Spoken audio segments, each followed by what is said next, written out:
Ito po mga lods, papakita ko sa inyo mga lods yung ating ice candy. Ayan, kung gusto niyo po makita mga lods, no? Papakita ko sa inyo, ayan. Yan yung ice candy natin mga lods, no?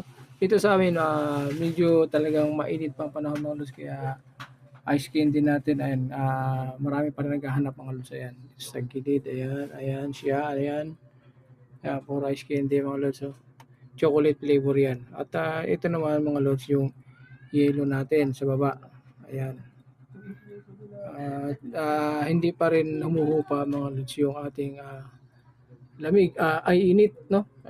Nanatili pa rin siya mga lods. So, hindi pa siya na baga hindi pa nawawala yung init ng panahon mga lods. So, nandiyan pa rin siya. Kaya yan. So, dyan, ice candy kayo dyan. Ice candy, ice candy. Ayan, ito mga lods, yung ice candy natin. Ayan. So, ayan.